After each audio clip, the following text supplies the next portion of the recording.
Go ahead and call the meeting to order. And we'll start off with the roll call. McKee here, Schultz. Here. Bottoма. Here. Varenkamp. Here. Nichols. Here. Alrighty, thank you. Would you stand and join me in the Pledge of Allegiance? I pledge allegiance to the flag of the United States of America and to the republic for which it stands, one nation, under God, indivisible, with liberty and justice for all. Okay. Agenda approval. I think we have a couple things from staff. Yes, thank you, Council. Staff is asking for, or has added a copy of the work session minutes to item 7A. We have some public comments that were received on item 8B related to the public hearing for Amberley and Bellwether. We have a updated proposed budget and levy insert, and then we are asking for removal of item 9E. Staff and St. Therese have been working on that cost share agreement, and we'd like to remove that and bring that back at a future meeting where we make some final tweaks to that agreement. Sounds good. And then we are asking for the addition of 9F, which is a water supply treatment plant, some architectural additions just to ensure that we're going down the right direction as we get ready for that last, or the next parts of the project. Okay. Is there anything from council? I will entertain a motion to approve the agenda as amended with changes Jessica laid out. So moved. Second. Any discussion? All those in favor say aye. Aye. Okay. Commission representatives, we have Tom Anderson here and Jim Shulak. Oh, and Jim Shulak, okay, perfect. That works too. I had Commissioner Lanterman in my notes, but that might have been my bad. That works. Let's see here. Going on to open forum. I'm not sure what that noise was. I'm not sure what that noise was either. Thank you, Mayor and Council. Anyone in the audience or anyone joining us virtually can join us for open forum. If you're in the audience, you can step to the podium, state your name and address for the record. Anyone joining us virtually can press *9 if you're on a phone, or click reactions and raise your hand if you're joining us on a smartphone or computer or other electronic device. Mayor, at this time, no one is raising their hand. Okay. Then we will go on to 6, which is presentations, and we have Hennepin County Commissioner Kevin Anderson. Thank you.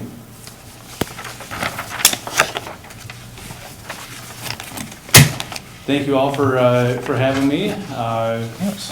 Took a bit to make it here. I understand that there were some problems last time I had a representative, my staff out here. It's too bad she wasn't allowed to give the presentation then. So a little bit about myself. This is the first time I've had a chance to meet you in person, so it's nice to come out and see you. I think we probably presented last year virtually. I was elected in 2020, took office 2021, January.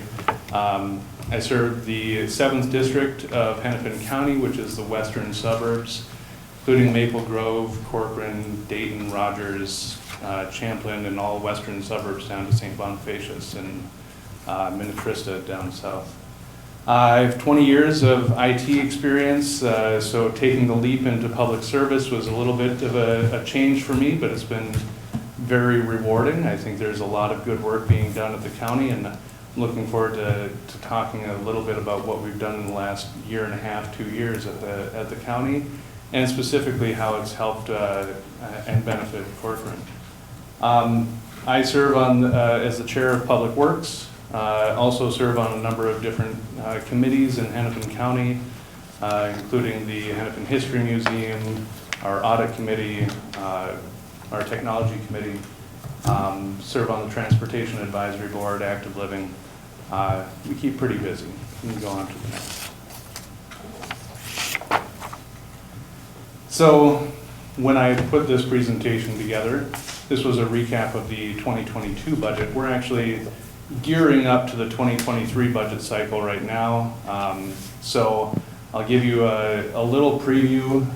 In the 2022 cycle, we really worked hard at making sure that we could distribute our ARP funding, which was nearly $250 million of federal money that was infused into county programs that we allocated to spend over the next few years. So this year, next year, and 2024.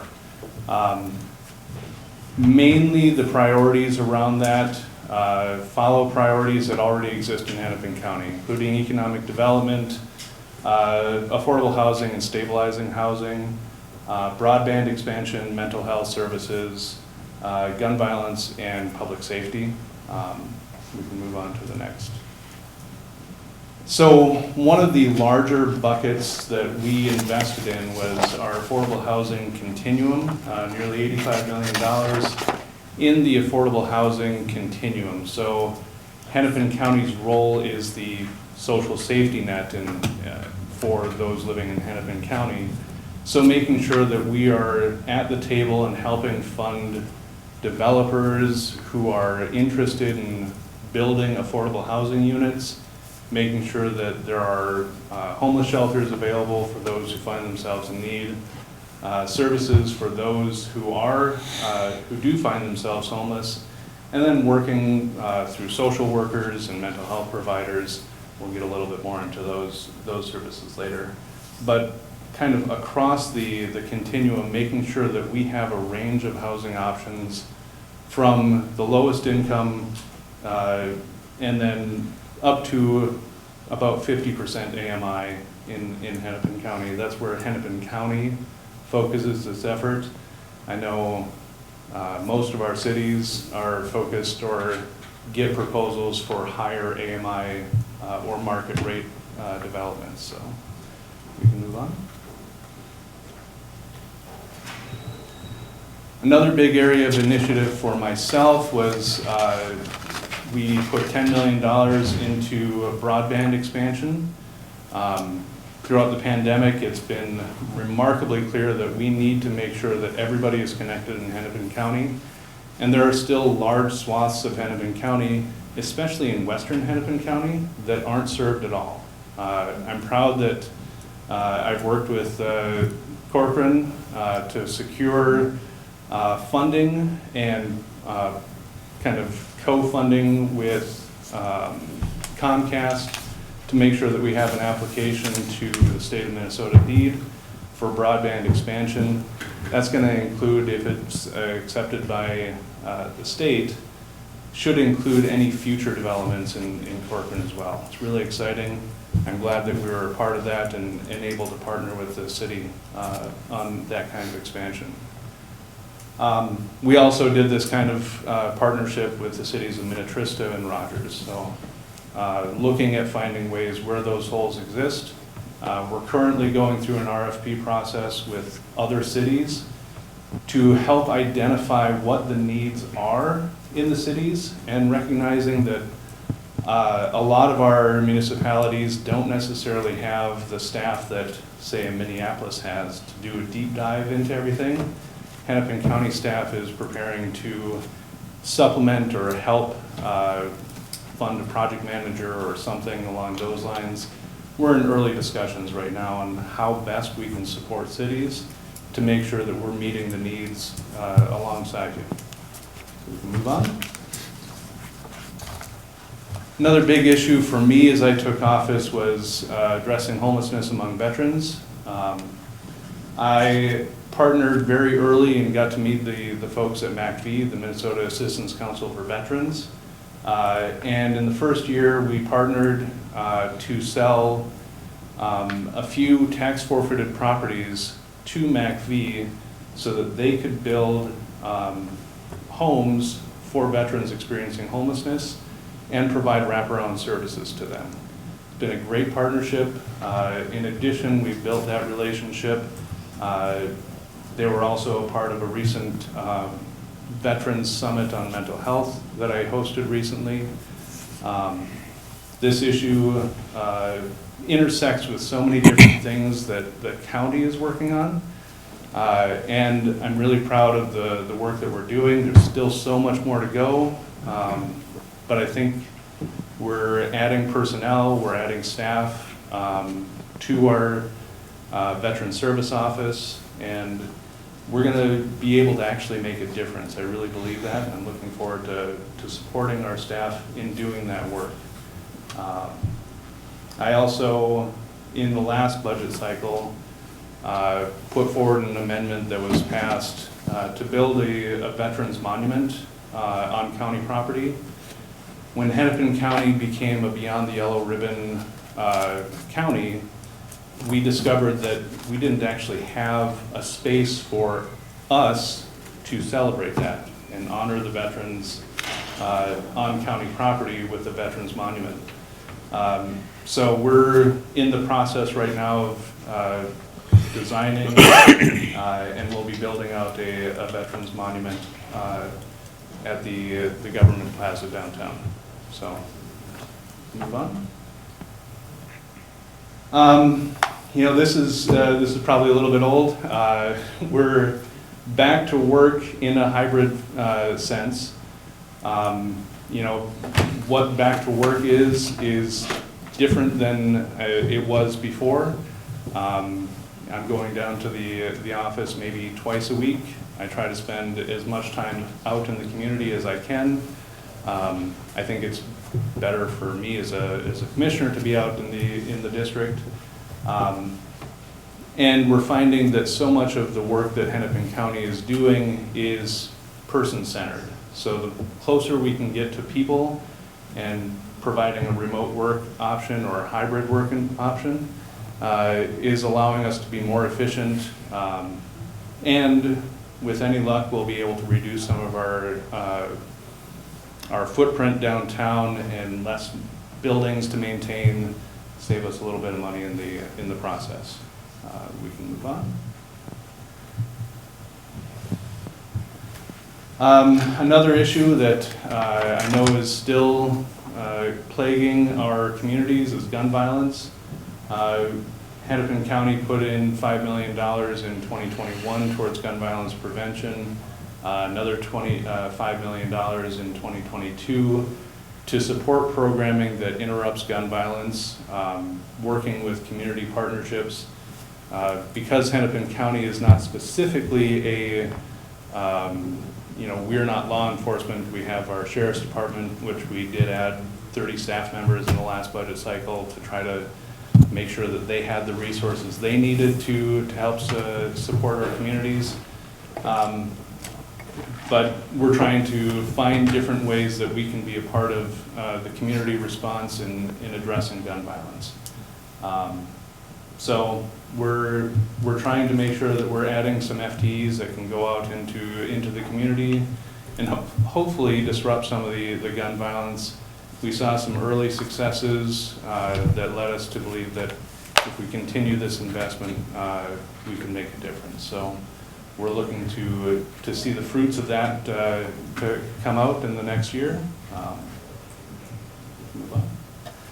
Another big area of focus, and for me, again, specifically, is our mental health response. We put $20 million of our ARP into a lot of different programs. I won't go through all this, but suffice to say, there's a lot of different ways that Hennepin County addresses mental health and is involved in mental health.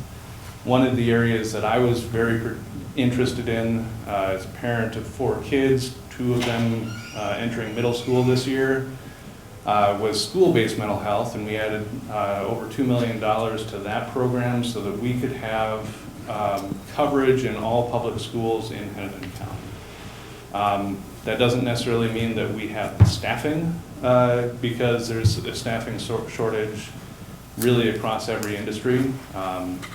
But we've expanded our contract options, and we've built those partnerships with the school districts and the school facilities to make sure that there's mental health response personnel available in every school so that kids in particular who find themselves in need can find help and get the help they need when and where they need it.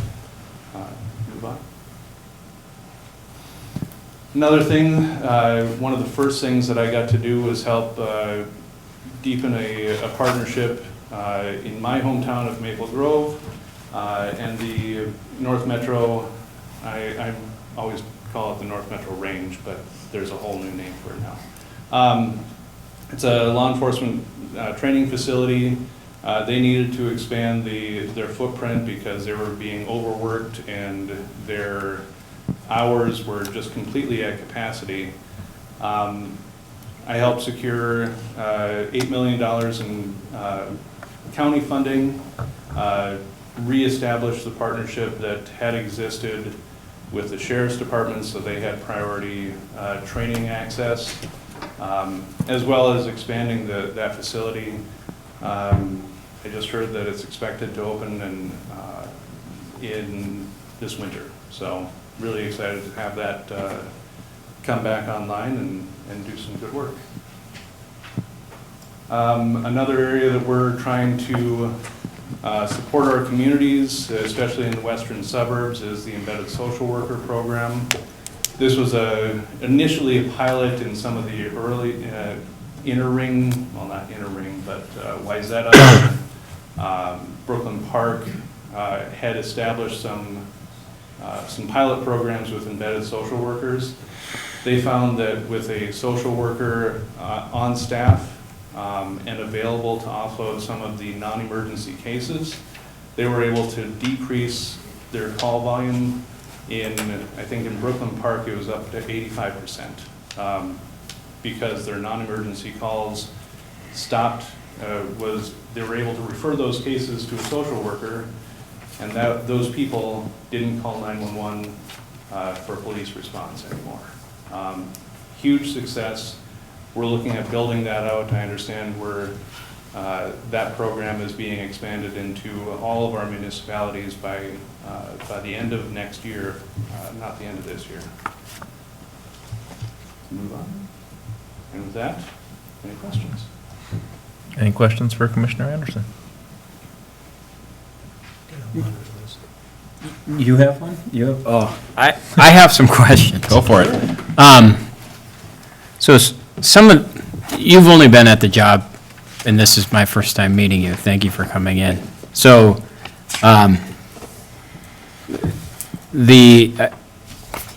historically speaking, I feel like Corcoran's kind of been bastardized by Hennepin County, where we pay a lot in taxes, but we just don't get much back. It's like the golden goose. And I feel like Hennepin County is basically Minneapolis. That's the impression I get. And hopefully, because you represent us, you can bring some of our local issues to Hennepin County. And so a couple things I'm thinking about. One of the things that they've talked about with Hennepin County specifically is that Transparency and Charging Act. I feel like gun violence and a lot of crime has been left unaddressed by Mike Freeman specifically. And we have, in our town, we have a meth problem and we have a drug problem, even though we're on many lists as the safest city in Minnesota. I hope you feel safe right now. But a lot of our crimes don't get prosecuted because, for whatever reason, they focus on Minneapolis's crimes. It's all about Minneapolis, and you're not a state legislator, but the Transparency and Charging Act would at least give us a window to what percentage of cases brought before Hennepin County are tried. And I know of some cases, but in a public forum like this, we can't really talk about specific cases.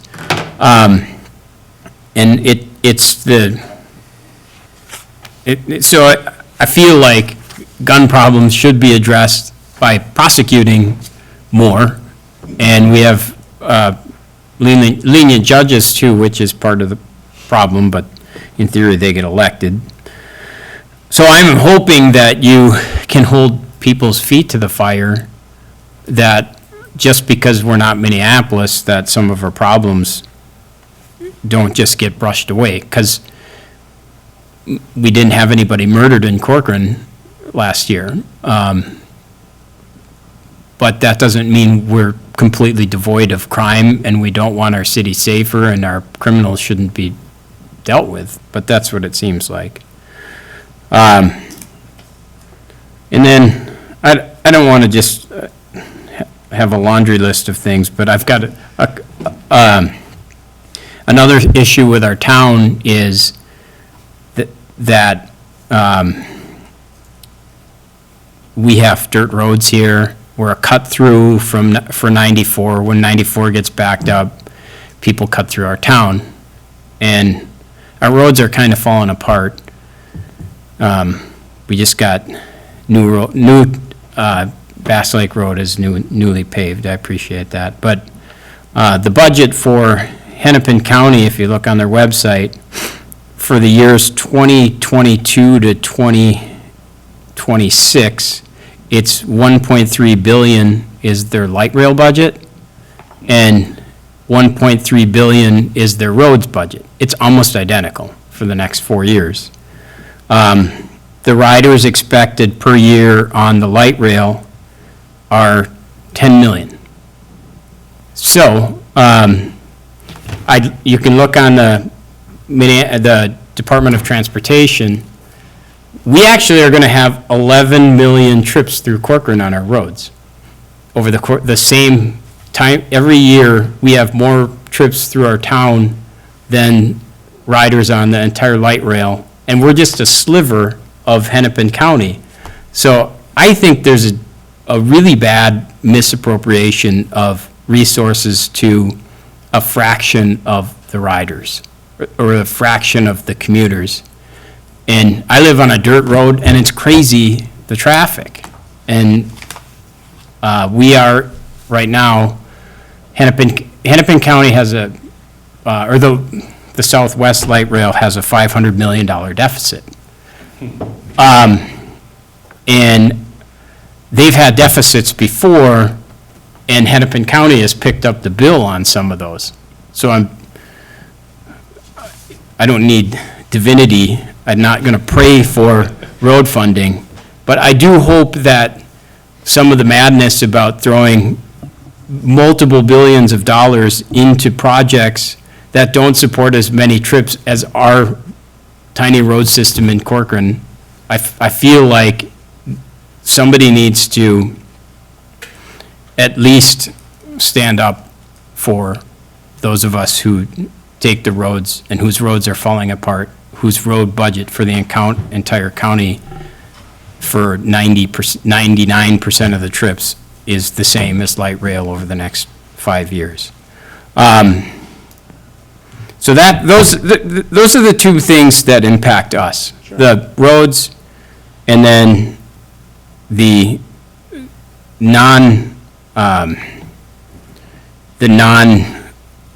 prosecution of crimes. I'm hoping you can make a difference there. And then this is just merely interesting. There's a $22 million budget for something called the anaerobic digestion facility in the Hennepin County budget. I don't know what that is, but I am very curious about that. Sure. So I'll defer to Mr. Freeman or his successor on the charging decisions. They're also elected in their own right, and unfortunately, we don't have a whole lot of say or any say in their charging decisions. So I would really encourage you to have that conversation with him or whoever his successor is. I think it's a valid point, and making sure that they're doing their job and treating being the part of the criminal justice system that leads to a fair and just community across Hennepin County. That's their job, and they should be held accountable to that. So, I agree, please I encourage you to have that conversation with Mr. Freeman or whoever ends up getting elected after he's in November. So, to the transportation side of things, one of the things that I tried to do and passed last year was I passed an amendment to direct our public works facility to have a different or an additional criteria when evaluating projects that included new development. This was really intended to address the developing communities, particularly in western Hennepin County, Corcoran, Dayton, to name a few, that are just growing exponentially. To say that needs to be a criteria when evaluating what projects should be funded and how much we should, like where they fit on the priority list. Roads typically have a lifetime of about, they say 50 years. We are making them last a lot longer, and there's a lot of development that's happened in the last 50 years that has changed the characteristic and the use and the needs. Like you said, when 94 gets backed up, it hits all the local roads, and we have to be a little bit more prepared for that, and that was the intent of that. Public Works is working on that. I expect to have, we gave them a timeline last year to report back this year when they give us our briefing in the next month or so. So that should be a part of it, and hopefully we see some movement in how projects are funded. Now, as far as Southwest Light Rail, we had agreements on how they, what monies were allocated, and we've held up our end of the agreement, including all of the contingency funding that we had set aside. That funding was not property tax. It was a separate bucket of money that was specifically allocated towards transit funding. In 2020, I believe it was, there was a change in the policy that allowed roads and bridges to be considered using that funding source. However, the process to get a different project onto it was not changed and requires a board action to include any additional project to utilize that funding source. So it's still an onerous process to get access to that money. Otherwise, we fund our roads through the state aid system and property tax dollars. I would like to see certainly a larger chunk of money from the state aid. We haven't seen an increase in that for quite some time. And I'm sure the city of Corcoran would benefit from greater state aid so that you don't have to live on a dirt road if you don't want to. I'm okay with it. Well, it seemed like a problem, so, They just don't hold up with all the traffic, that's all. Sure. Right, Pat? I get it, Yeah. it's a frustration. That's something, and District 7 was certainly underserved for a very long time and not part of the investment structure. And I'm really working hard to change that. So I'm hoping to see some movement. I mean, we're working on a 10-year work plan on our roads, and so the process is slow, but I'll keep at it and keep working on finding new projects to advocate for and improve across western Hennepin, and do my best to serve the district. The anaerobic digester, that's an interesting project. It's designed, so what it does is it takes food waste and breaks it down into compost and natural gas. Our plan is to divert food waste. We already do that at the Brooklyn Park Transfer Station. We have an organics collection facility. Currently, we send our organics to other facilities to have them compost it. This anaerobic digester will allow us to do that in greater amount, diverting up to 30% of our food waste, or up to 30% of our waste that is food waste into an anaerobic digester that can be put back into the energy system. So we would collect that natural gas, put it into a pipeline, and use it, and then have usable compost also. That also has the added benefit of removing some of that wet crud from our garbage. And a lot of our waste is incinerated. That makes the incineration process cleaner, more efficient, and we would be able to handle a greater amount of waste that's produced in Hennepin County. Obviously, I think the goal for most everybody is how do we get less waste in the system, but we're kind of a middleman in that we don't control how much waste is produced, we don't control the companies that are producing it, we don't control the consumers who are using it. We deal with all of that. And so this is part of the tool that's hopefully going to be in that toolbox. We're looking for some state bonding support. We had support from Senator Limmer. Last cycle, unfortunately, not a whole lot got done in the legislative session. We'll see what happens in the future. All right, thank you. Yeah, you referenced the preliminary budget you're working on now, and we're going through the same thing as we're setting our budget for next year. And one thing we're considerably mindful about is that valuations went up considerably within the county. Mm-hmm. And the impact that'll have on taxpayers as we try to keep our budgets down. So we're working hard. We know there's things that are out of our control, and they're probably out of your control through cost of inflation and materials and whatnot. But I would encourage the county to do whatever they can to consider the taxpayers and the impact that those valuations are going to have on the pocketbooks come next year when you're setting your budgets. Absolutely. Last year during the budget cycle, I submitted an amendment to reduce our levy increase from the 3.5% that was ultimately passed to 2.5%. I was overruled, but the attempt was made. I think to that very point, property tax is often not the way we would like to fund the programs that we're funding things.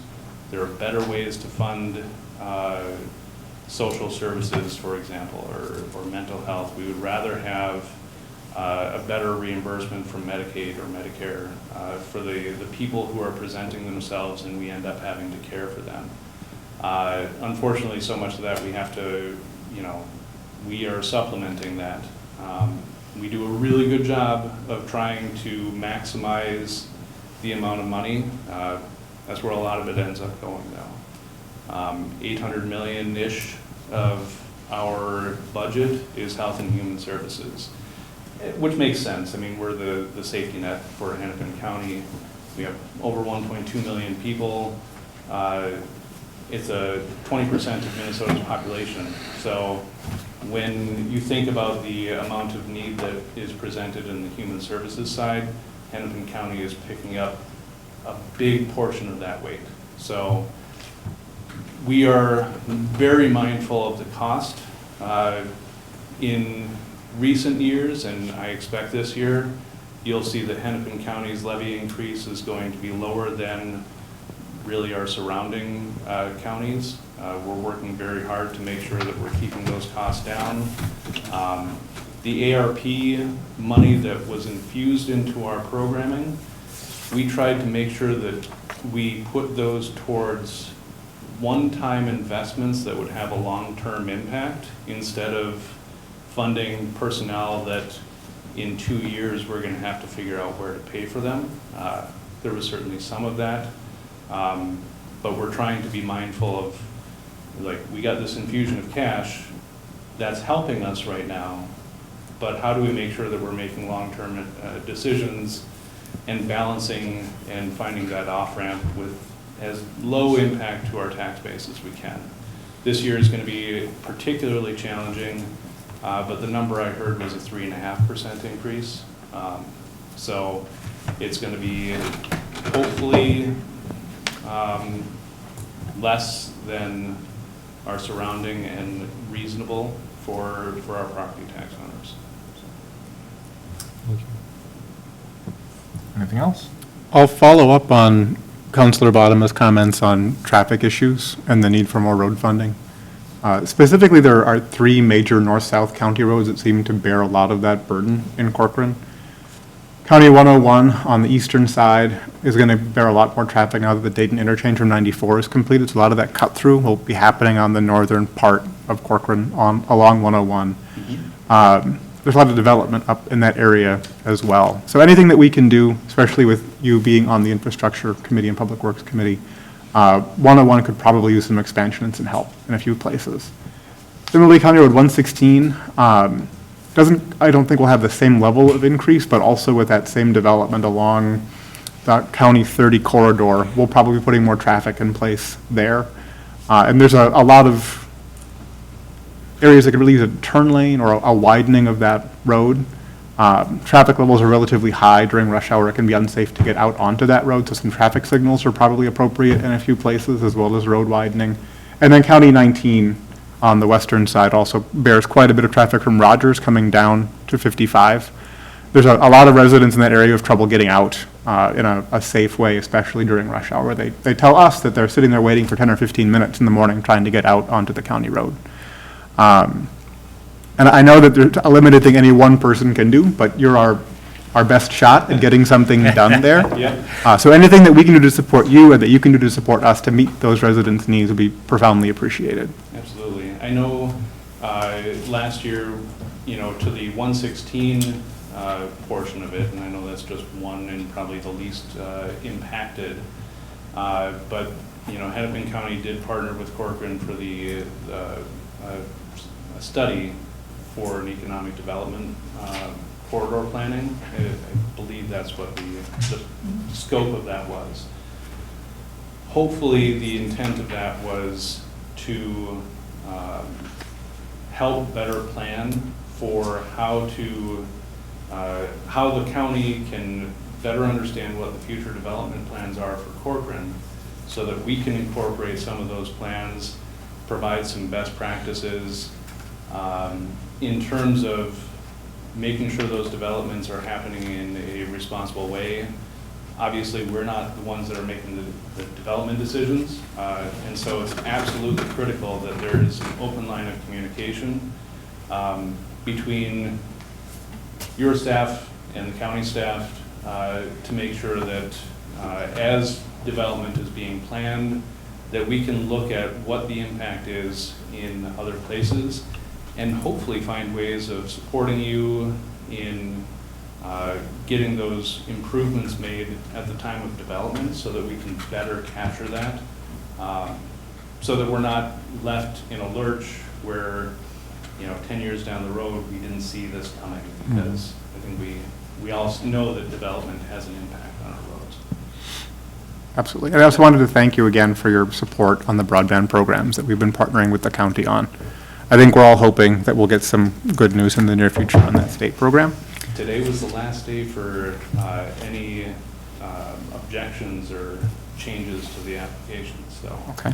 hopefully the decision-making process should be Yeah. very much forthcoming. That would be good. Awesome. And I also wanted to thank you in the past for the Hennepin County Youth Sports grants that have helped out our Parks and Trails Commission. I think we're coming in for a larger request this year as we work to remaster our city park. There's a major exciting renovation there. So anything you can do to help us with that would be appreciated too. Great. I'll be on the lookout for it. Thank you. Okay. I'll jump on a couple of them too. On the broadband side, what is the timeline? This has been going 3.5 to 4 years. Expanding broadband, not just to Corcoran, but to other areas. What is the timeline? If today was the last day for objections, those kind of things, when? I don't know what the state's timeline is. Yeah. They have been less than predictable on their timelines, I think is the fair way of saying it. So I couldn't even give you the Okay. timeline of when they're going to make decisions.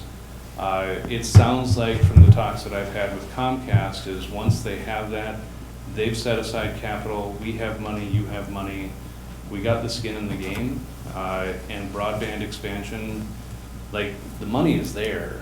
So now it's building it out, and it sounds like Comcast is ready to do it. Yep. So, So that's why I'm asking, is there Yeah, a timeline so we can get this going? If you can push that, that would be great. yeah. I don't think the state has specifically said anything, but my understanding too is that it's coming. If Should be you sooner need than help, I'll come with. I appreciate that. Thank you. The other thing that's extremely disappointing to me on the point of roads and access and those kind of things, we've had a couple of significant possible developments go south related to right turn lanes and those kind of accesses to County Road 30, and cost being, for a right turn lane for one of the developments, the developer could have done it for less than $100,000, but the county got involved and the cost was in the excess of $750,000. And that deal went awry. While a lot of cities kind of put it on the developer to add those turn lanes and those kind of things, I think there's budgetary numbers, there's monies there that the county can share in those costs and such. And if a developer can do it for way less than the county, why do we have to pay the county price? Is my question. And I honestly, for the most part, I try to get out of the operational decisions. We have the staff to manage that. I try to set the direction, and I can certainly bring that feedback back. It just, again, a developer could put it in for a fraction of what the county would have done to the same specifications. That's ridiculous in my mind, so, thank you. If you are willing to share any of the examples so that I can bring that specifics back to staff, I would really appreciate it. I can certainly do that. I can get you in contact with one of the properties that happened that way. Okay. Thank you so much for coming on. Really appreciate it. Thank you so much for having me. I appreciate it. It's nice meeting you. Thanks, Commissioner. Thanks. Okay.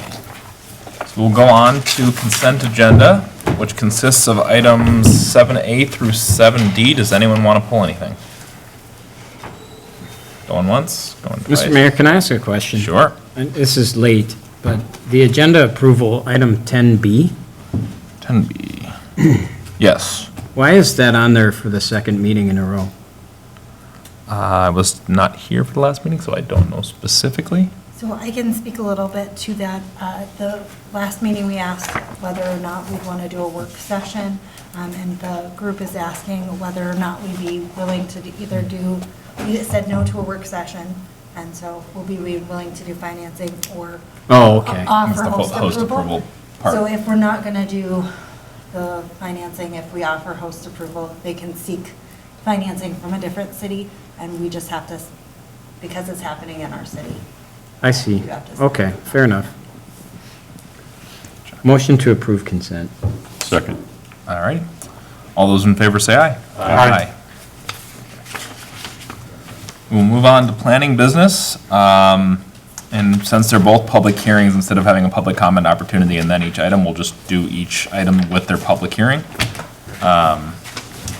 First one is Rush Creek easement vacation, and we'll go ahead and open the public hearing. Thank you, Mayor. Did you want staff to do a brief presentation? Yeah, should we do that first? I We could certainly do that. realized that as I said it. Yeah, let's do that. And then take comments if there are any, and then close it. Wonderful. Thanks, Mayor. Kendra's joining us virtually. She did have another meeting Gotcha. to attend this evening, so she's joining us virtually. Kendra, if you want to go ahead and, that'd be great. Oh, Kendra, we Sure. can't hear you. I heard something. You can't hear me? Oh, now we go. Now we got you. Okay. Good evening, Mr. Mayor, council members. This is a public hearing for an easement vacation for Rush Creek Reserve. I just have one slide and one action slide, so if you go to the next one, Jess. This is to vacate the drainage and utility easements that were deeded over outlots D and F of Rush Creek Reserve, shown in the red and blue. When we did the final plat for Rush Creek Reserve Second Edition, new easements were provided to develop these two areas of the site. and the underlying D&U easements over the old outlots are no longer needed. This is simply a housekeeping item to vacate the easements over these outlots that have since been platted for full or partial development. Next slide. And so this evening, we are asking you to open the public hearing to take comment on the vacation. The city engineer has provided comments that the easements are not needed for the project.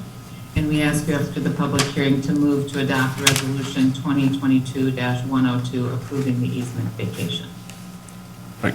Thanks, Kendra. So we have the public hearing open. We'll Anyone wishing to speak for the public hearing can step to the podium, state your name and address if you're in the audience.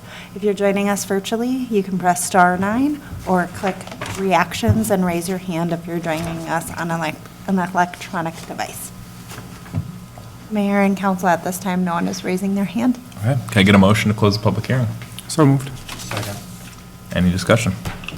All those in favor say aye. Aye. Okay, and then on the item itself, does anyone have any questions for Kendra or mostly Kendra? Can I make a motion to approve? Dean has a question. I got a question. If you can pull up the map, and Kendra, I know I've talked with Kevin. You've kind of been there listening. Just beyond the townhouses and such, on County Road 10, there, do we have a laser that works again? You can use this one. Back in here? Jesus, looks like I'll hurt somebody. Oh yeah, that one's intense. Don't point it at the sky. There's an area here that continue, whoop, I'm getting Pat over there. I'm sorry, Pat. Oh, with the reflection. I just saw the reflection of the, there's an area here that has been graded by the county now. It is a low area. There's water collected there. That water, when this was a field, used to drain across the field and over into the areas to, what do I want to say, the northeast. It is still there. They're putting in culverts, drainage, those kind of things. When is that going to be drained? When is that going to be part of that drainage? If we're giving up an easement, get that out of my hands. Sorry, Pat. They pumped that today. Thanks, Bob. Built. They pumped it so it's not left off for a future deal. That is going to get executed here pretty soon. Okay. That's my biggest concern. Make sure, Kendra, or, Jess, not to interrupt, I've talked to Rowdy, because we've gotten some complaints on this too. When, I believe, if I'm speaking on term, Kendra, help me up, when the trail goes in, it's gonna be part of that grading. When the trail goes in through there, that water will be gone. We've questioned them. It's a temporary condition as It's my. a temporary, it's gonna go away. Understanding it's just a part of the process they have, that it is slowly, they're getting to the point where that portion will move further away is my. From the developer or from the county? From I believe it's part of the development process, is my understanding. is Yes, for- it will, before they go on to the next phase, whatever it is, it's gonna be done at that time, is what I've heard. So the next, how long are we? That's a great question. I can follow up with you after. This particular item is just the easement vacation. so I understand. We'll get you. an It's answer. drained, and I'm doing it because the neighbors are asking those kind of things. I don't want to see it, and I know Public Works is right on board with it too, and I just, when I saw the sanitary sewer pipes and everything show up, I was expecting a trench going at some point, a drain put in, those kind of things. It still hasn't happened, so, thank you. Great question. And I'll have Steve follow up with you. great. We're watching it like a hawk too for you. Thank you, guys. Not for me. It's a concern, but the neighbors. I do not want to deal with a few of them. They're great folks, but they can get kind of ornery sometimes. I'll second his motion. Sorry to. John's motion. Okay. I didn't see. You're you fine. put your hand You're up. fine. And you wanted to make that motion? Yeah. Okay, perfect. We have a motion and a second to approve. Any further discussion on it? All those in favor say aye. Aye. Aye. then we have the same thing, easement vacation. This was for Amberley and Bellwether. We'll go ahead with the little presentation first, then open the public hearing, and then we'll go through questions. Thank you, Mr. Mayor, council members. This is the same thing. It's the underlying vacation, or the vacation of the underlying easements over outlots that have since been replatted. The outlots were replatted as part of Bellwether 8th, Amberley 2nd, and Bellwether 9th, and the image of the areas is on the screen. Again, the city engineer has reviewed. We did receive new drainage and utility easements with the plats, so this is just a housekeeping item to vacate those underlying easements that are no longer needed. Next slide, just again, open the public hearing, and we have 3 separate resolutions on this one. Happy to answer questions of Mr. Mayor. Sounds good. Thank you, Kendra. We'll go ahead and open the public hearing. Perfect. Anyone wishing to speak on the public hearing can come to the podium, state your name and address. Anyone wishing to speak virtually can press star 9 or click reactions and raise your hand if you're joining us on an electronic device. Mayor, at this time, no one is raising their hand. I would note we did receive the one written public comment that has been included in the record. Yeah, thank you. Any questions? I have one on that additional item that was asked. What is our lack of consideration for the neighbors Amberley and Bellwether? What does this mean? That is a great question. So I had some discussion with the resident yesterday. We had about a half-hour conversation, and after that, the city engineer followed up with specific concerns related to drainage. And I think some of their, I can't speak to exactly That was after this, timeline. after we received this? After you read, Okay. so I spoke with him and Steve did, so we have about an hour between the two of us. We're talking through some of the concerns that were raised. I think there's some concerns, just communication and understanding what's happening. Okay. There's a lot going on, and I think that was part of it. And And he did send a follow-up email not too long ago, maybe a couple hours ago now. couple Okay, hours I ago haven't that- seen it. And he sent it just to myself. Okay. And To me. let me know that he did hear from the city engineer and that most of the concerns were resolved. And I'm going to follow up with him since he emailed while I was dropping kids off today, that we do have a great development site. If anyone's interested in what's happening and wants to follow that, we do want to definitely communicate with folks and let them know what's happening in the community, so that's. So my assumption is he's not on for the public hearing, he's not online, he's not part of this. We've answered his questions. I believe Okay. we have answered his Pretty questions. strongly worded document here, so. And I'll plan on reaching out to him probably in the next week and try to see if I can get, if there's any ongoing issues that he's concerned with, get a better sense of. That was the only thing I was wondering. So, Gotcha. Thank you. Sounds good. Anything else from anyone else? No? All right. Then I will entertain a motion to, wait, first we need to close the public hearing. Thank you. I'll entertain a motion to close the public hearing. I so move. Second. Okay. All those in favor say aye. Aye. Okay, then I will entertain a motion to approve resolution 2022-103, 2022-104, and 2022-105, approving the following easement vacations. So moved.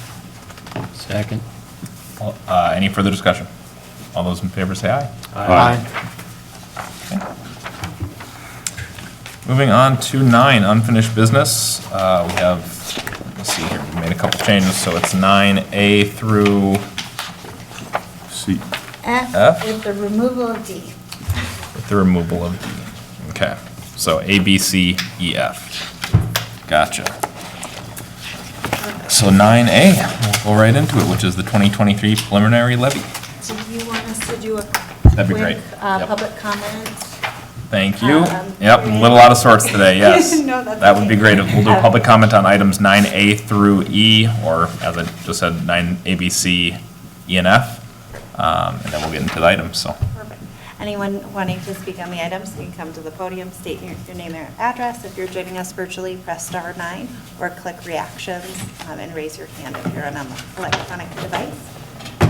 Mayor and Council, at this time, no one's raising their hand. So Maggie does have a brief presentation on the budget. I know that you guys have seen us talk a lot about this over the last couple of weeks, and hopefully we can answer any final questions before we approve. Good evening, Mayor and Council. So tonight I'll present an updated 2023 preliminary draft budget. So I'll go over a timeline again. We have to approve the preliminary by September 30th. This would be our third draft that we're bringing to you. We included a resolution and tax insert, and that will change if you're not approving the numbers tonight for the 2023 preliminary budget. And then we'll bring the water and sewer budget to you in October. And we will be approving the final levy and budget by the end of the year, December 28th. So we did get some updated numbers from the county, which then we worked some numbers back in, and that brought us to a tax capacity rate of 41.97%, which is a decrease of 1.22% from 2022 actual tax capacity rate. So I just want to show the calculation to you again. The first draft of the budget, we were at 44.752, so we got that down quite a ways. So if there was no market value increases on a residential property, that would mean a decrease of 2.83% on the city tax portion for a residential property. However, the average increase in Corcoran for a residential property came in at 17.6%. So on this chart, you'll see how much the city tax portion increases per the value of each bracket of homes. And then this is just a quick comparison of the revenue source between 2022 and 2023. And then on the next slide is a comparison of the expenditures between 2022 and 2023 per the departments. Can you go back to the last slide for a second? Yep. So we're expecting a decrease in revenue from licenses and permits and an increase in property taxes. Yep. Is that just because of the additional development that came in, those new homes that are taxed? So right now we're doing a fee analysis as well. So that could have a slight impact on how much we're expecting, and then not seeing as many houses Yeah, potentially. we did try to be conservative based on the number of permits that we're seeing this year and make a pretty conservative estimate for next year based on, initially we had budgeted 230 homes for licenses and permits in 2022, and this year we budgeted 200 just because we're seeing a few less homes come. So that shift is mostly driven by the I think decreased expectancy in permits? I believe. Yes, I that's believe so. correct. And then there are a couple other licenses and permit changes that we haven't. Yeah, so we pulled, I believe we may have pulled out some items such as surcharges. Prior, we were budgeting surcharge in revenue and expenditures, but that's a pass-through expense, so we pulled that out as well. So that's why there's a decrease now in that revenue. Okay. Thank you. And then on the next slide after this, I just recapped the biggest changes between the 2022 budget and the 2023 budget.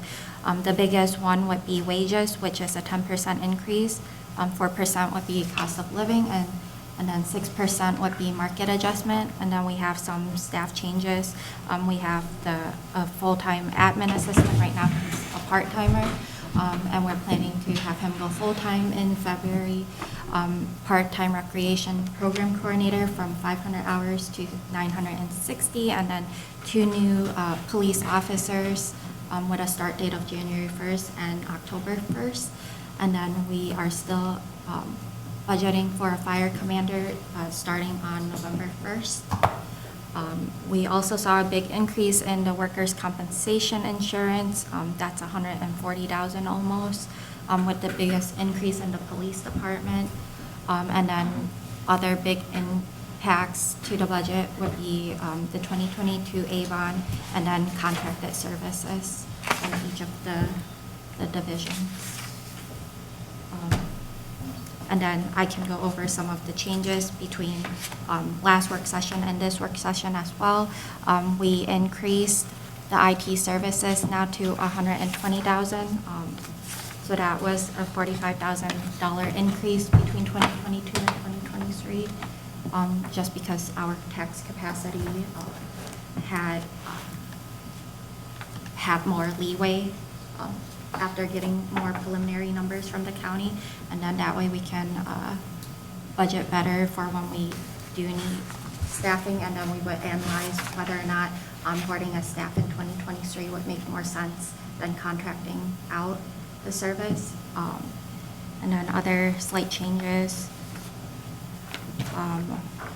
We increased some of the CSO hours just slightly because of that pushback in the full-time officer.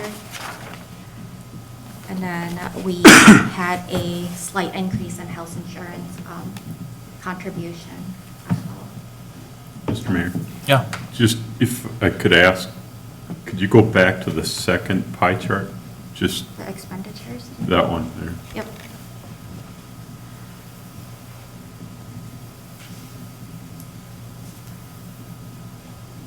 Thank you. I'm wondering the expenditures on Public Works comparison to 2023 expenditures of greens, but I think I know the answer to It's that. a different color. Oh, yep. My colors changed a little. But Oh, otherwise, it's just flipped? Never mind. No, I'm okay. Next. yep, the Go colors. back where you were. Okay. It is still a 6% change. I'm all Yeah, about, it is a change. I'm all about colors, but I'm Yes. not about words, and I just saw a difference in the green, and I'm like, what the heck? So, nope, Yeah. thank you. I changed We're good. one item to be pulled out. So I pulled out other public safety from general government because the other public safety were building inspection, code enforcement.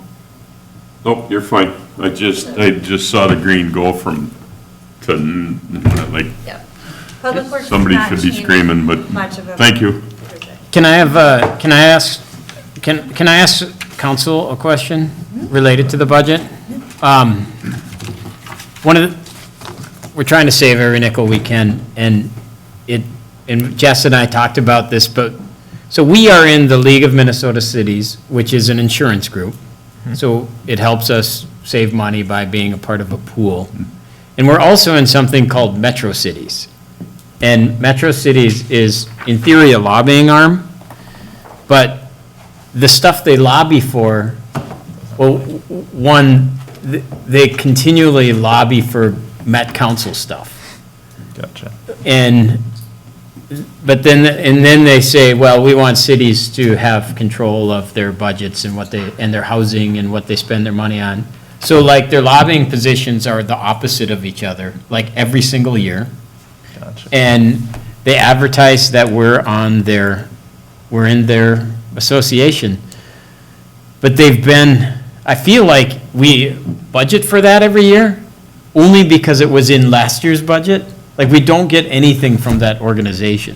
And I want to stop the madness of paying a lobbying group to paying for them to lobby stuff that we as a council don't even advocate for on our own. Gotcha.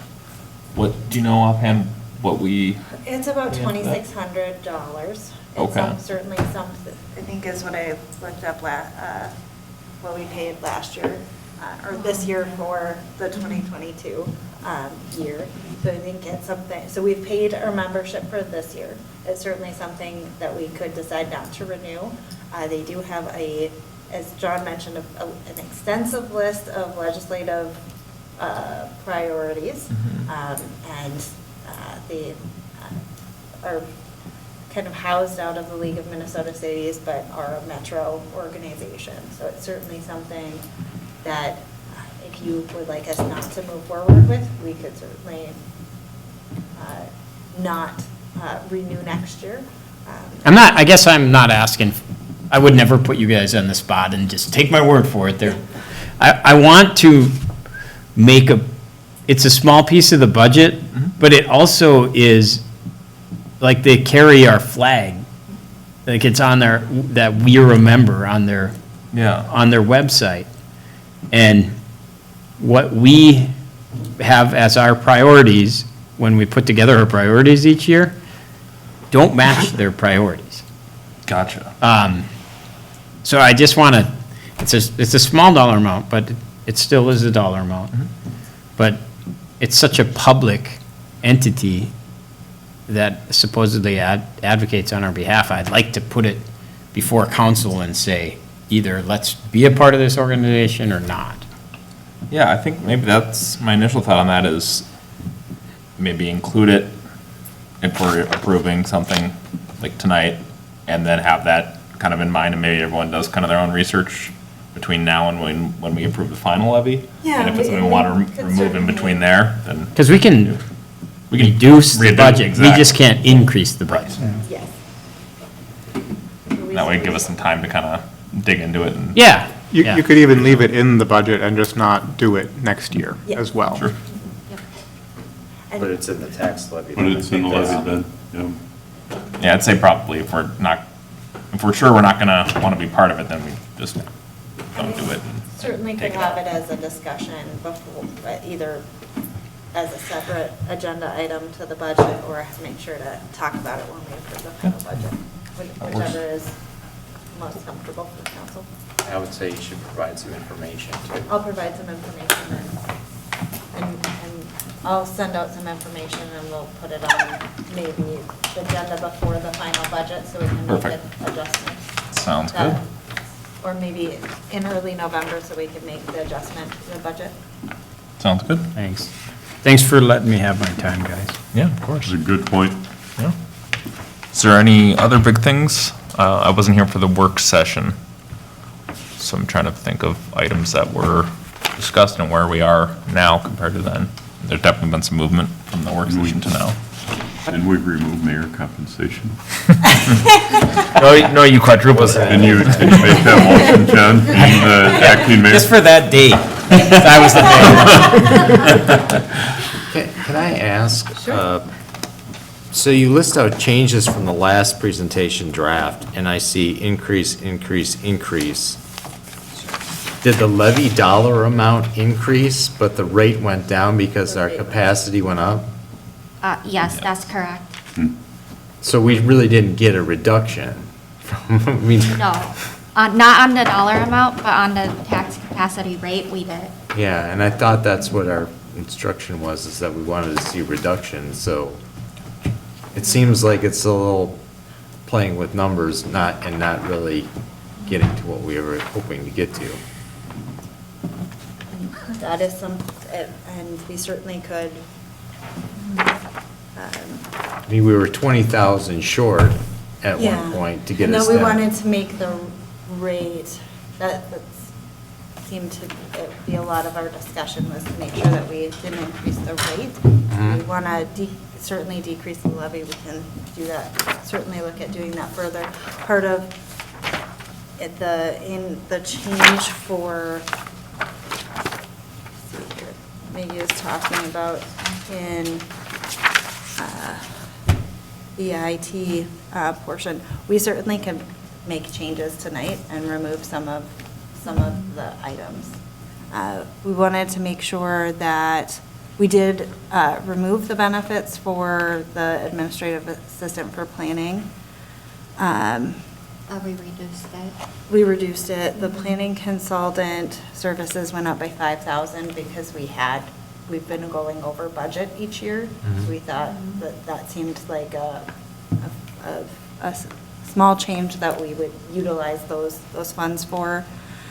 We can certainly look at reducing since we moved the police officer start date, reducing those CSO hours further, back further.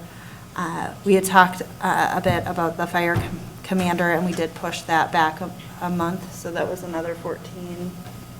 Which one? The fire Fire commander? commander? Yeah. that was 14,000. About 14,000. And then health insurance, they're projecting a 6.5% increase, so we went, just to make sure that we're capturing out the correct amount for health insurance. So we certainly could reduce the IT and reduce, Didn't you say that the IT went up from last time because what reason? And So we pushed it up a little bit in the first few draft, and then we pushed it back down in the second draft.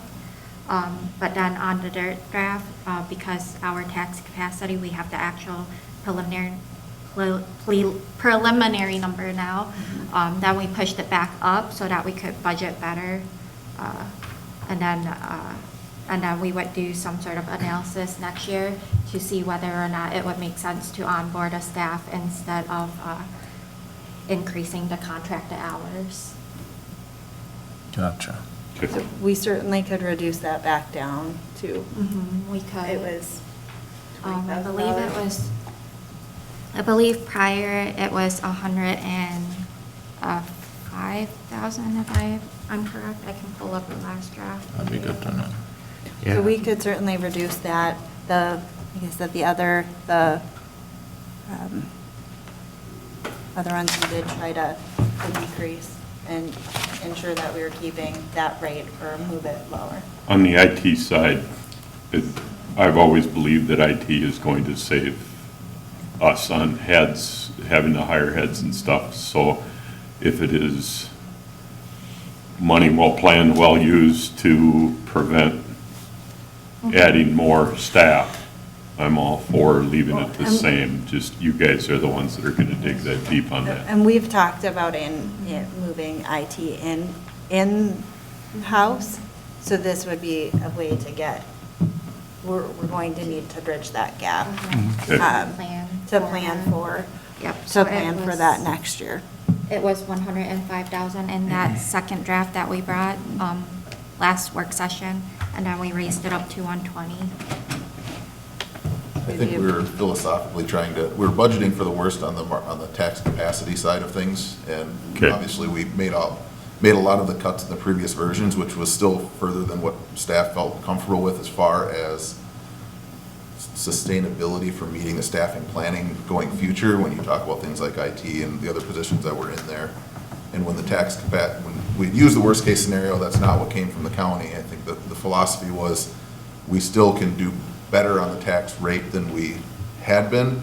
And if there's even small steps that we can make towards making it less painful making those cuts that we had to make initially less painful, I think that was kind of the mindset behind it. So I think to your point, it is both, that it's better and worse. It's better because we were planning for a worst case scenario, didn't get those worst case numbers.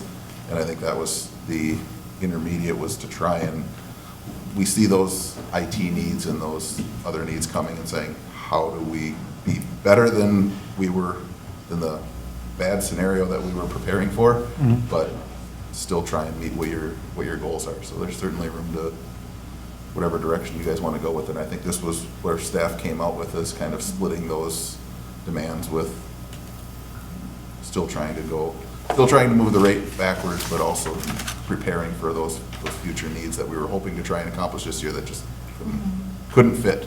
So.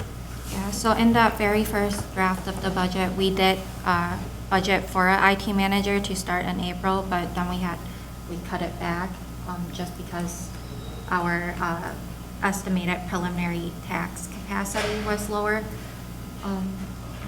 than we were thinking it would be. And then when we got the actual preliminary number, then we added back a little bit into professional service, so that in case it does make sense to have an in-house staff, then we could better prepare for that.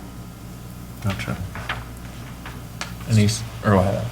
How much did the actual dollar levy change between this version and the last version? The last version. It's a decent amount. That amount, but I can get it real quick. We reduced, So we were at 7,095,000, and now we're at 7,166,000. So I can't do. So about 70,000. About. And That's me, yep. And a portion of that is that health insurance increase. We increased that by 0.5% just to, based on what what has been projected to be the state rate for increases for the small group market. So that's the biggest portion of that difference is that health insurance portion. And we certainly could, our goal is to reduce that portion when it comes to, if we can get that lower, that will be the first thing that gets reduced to actual with the final budget. Because we want to make sure to be as close as we can. We do budget some new staff at family rates, some new staff at single rates to hope that we get somewhere in the middle. We are a small, in the small group market, so we're not able to get our rates until October, which is once we get to 50 full-time FTE, we will be able to have better control over those rates and be able to better budget for those. But as of today, we won't get our rates until they get released to the state in October. And we also budgeted more for that because in the final levy, we can't increase numbers. So we'd rather budget higher than what it may I'd actually rather be high now and lower it than be out of luck. Jeremy? The item that I was going to raise, I want to be careful how I address this topic. The fire commander position was one that we spoke about last time, and I've always supported basically anything we can do for public safety, but I want to be a little skeptical on whether that is the appropriate way to begin the program. For 2023, it doesn't look too bad, but when you annualize that cost, it's about $130K from what I'm seeing in the August figures, which is about 33% of what we pay our fire departments to cover Corcoran this year. And I certainly, we want to be able to have a ability to respond to medical calls faster. We want to have appropriate fire response times. But it seems to me like we could make more significant improvement by trying to leverage the existing fire chiefs for some of that initial planning stages and pre-positioning equipment, maybe spending money on medical service provision, and save having a high-level administrator, planner person until we have a more mature organization and greater need, rather than starting at the top and then trying to fill in an organization beneath that person. So I see that as a bigger opportunity to get some longer-term savings, to see if we can sharpen our pencil on that one a little bit more. Matt, did you want to, do you have anything to add to Yeah, that? I can kind of speak to how that position came to where it's at. And we have, I think, big picture, there's a lot longer conversation to have there, kind of bring you guys along from where we're at. We've been obviously having in-depth conversations about fire service since about 2016, 2017. So really, when you start working backwards, the need for that position is driven by what we're trying to do in our fire service in 2024. So what are we functionally trying to accomplish then? And you're going to need somebody in that position probably 5 to 6 months before we're having those organizational needs that start hitting. And so we start working back through our fire service work plan and looking at what is our expectations out of our fire service at that point. And that's also when we look at those needs exceeding the capacity of our existing fire chief. So we've had our existing fire chiefs and our fire subcommittee and the whole council working on this for some time. So our guiding documents from the policy level, we have our 100-page fire service comprehensive growth plan, drilling down to the 23-page subcommittee outlining the direction of the fire service, drilled down to the 5-page, kind of 4-year-ish looking forward operationally on what we're hoping to accomplish. And so as we're drilling down past those policy and planning levels, we're stepping incrementally towards operational items. So what are the items coming out of the work plan that become operational that we're working on with our fire chiefs and are also part of the planning our education and inspection teams with the businesses that we're looking at starting out, coming in with this in the next, for sure within the next year, but within the next several months. We have some legal compliance things coming forward if we're going to start coordinating rental inspections if we do a rental ordinance, where we have in that work plan considering adopting the Minnesota Building Code of 1306, which become more legal and technical demands. And then we look at in 2024 as our go live date with our facilities in town, which would be St. Therese, Cook Lake, Bellwether being built out. In addition to the medical response plans, which we've been measuring for 5 or 6 years, each one of those facilities also has emergency management, pre-planning, continuity of operations planning that has to fold in with our city emergency operations, which folds into our lakes area, which folds into Hennepin County. So there's an element of emergency management there as well. We're monitoring the calls for service as that build out happens, but with that we've acknowledged possibly the targeted need for starting medical response duty crews, but the need for those, a lot of that is we're playing the watching game by the numbers, and we're trying to keep a real close eye on that, but I think we have a pretty good anticipation that those numbers are going to increase as well. We don't gain ground by hiring a person that can be an EMT and deliver medical services when you hire one person to do that. Right now, ideally what we would do is hire part-time employees, maybe from our fire departments, that can meet those duty crew needs, but we still have the scheduling, the coordination, doing the call analysis, the policy level parts of that. So there's a lot of policy and planning implications, but it's really a lot of our city application of those services. And when we're going to probably start seeing that hit us hard and that need, I anticipate that probably in 2024. And in order to make that person effective and functional, that's why we're looking at the scheduled 2023 start. If we looked at our fire service today, you would say that person, that work that they're going to be doing isn't here. We're in a good spot with doing what we're doing, but what we can continue to expect from our fire chiefs, most of them have said they're getting pretty tapped out with our plan review, and then we're starting to do our occasional planning meetings, which that's going to be increasing as well once we do the education and inspection visits and those items. So that's kind of the operational end of it. What we're finding also, in addition to the operational end of it, that's really driving the acceleration of controlling our fire service from a policy aspect is that we saw a $143,000 increase in our fire service this year alone. We started extrapolating that out with these other projects, especially the St. Therese campus. If you even break it out by fire district, for example, we'll take a look at the Rogers Fire District. We have Cook Lake Highlands coming on board, St. Therese, the Bellwether Amberley build out, Nelson Trucking, and that's just what's currently on the plate. I would say that likely within the next year or two, we will be at $1 million a year that we'll be paying for our contracted fire service, and we wouldn't be holding a pen if we wouldn't own any part of that. And so as we start looking forward and trying to have the ability to control our destiny and our rising costs, I think it's probably important that while this is a scary dip to take in the pool or a toe to put in the water, I think it's probably the most effective in controlling our long-term expenses and identifying those trigger points where we operationally absolutely need to be there, but blending that with our policy needs as we start talking about financing. And that's some of the things that we're looking at internally is modeling market values. How's that going to change what we're paying for fire service? So to give you context now, not including capital, which is a major part of a fire budget, but annual operating costs for fire departments are in that $600,000 a year.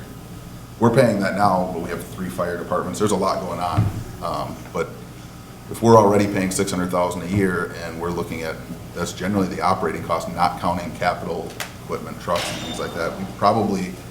You start projecting out 5 years from now, we're probably gonna wish that we had some kind of ability to, when you start looking at our annual bill, we're probably gonna wish that we had some ability to take control over some of that. So I can certainly understand your